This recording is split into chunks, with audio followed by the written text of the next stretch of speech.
आज आपण बनवणार आहोत पनीरची भाजी। त्याच्यासाठी मी इथे एक मोठा कांदा घेतलेला आहे कापून, 2 छोटे टोमॅटो घेतलेले आहेत, एक मोठी शिमला मिरची अर्धी घेतलेली आहे कापून आणि 10 ते 12 बदाम पाण्यात भिजवून साल काढून घेतलेली आहे। 2 हिरव्या मिरच्या घेतलेल्या आहेत। इथे फोडणीसाठी अर्धी शिमला मिरची घेतलेली आहे, त्याचे काप करून घेतलेले आहेत आणि अशा पद्धतीने कांद्याचे स्लाइस घेतलेले आहेत, त्या फोडणीसाठी आहेत। पेस्ट तयार आहे, ही आपण साईडला ठेवूया।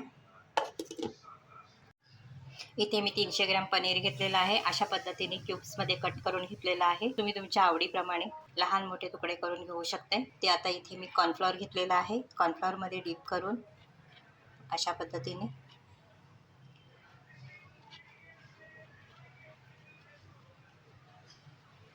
गरम तेलामध्ये तळून घ्यायचं आहे। ते इथे मी कढईमध्ये तेल गरम करून घेतलेलं आहे। इथे मी शॅलो फ्राय करून घेणार आहे सर्व पीसेस। मी इथे पनीर 1 ते 2 मिनटं तळून घेतले, शॅलो फ्राय करून घेतलेले आहेत। अशा पद्धतीने तर आता हे तळून झालेले आहेत, आपण बाहेर काढून घेणार आहोत। जर डायरेक्ट टाकायचे असतील तर तुम्ही डायरेक्ट टाकू शकता।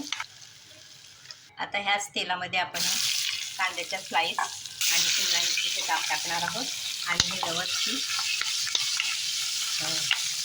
त्याच्यामध्ये भाजून घ्यायचं आहे, त्याचा कच्चापणा निघून जाईपर्यंत।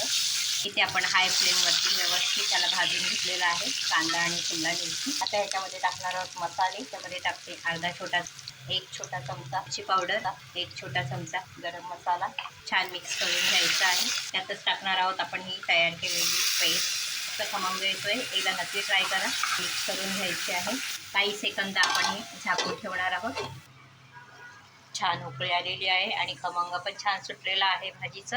आता ह्याच्यामध्ये आपण टाकणार आहोत चवीप्रमाणे मीठ। तुम्ही याच्यामध्ये मसाले तुम्ही तुमच्या आवडीप्रमाणे वापरू शकता।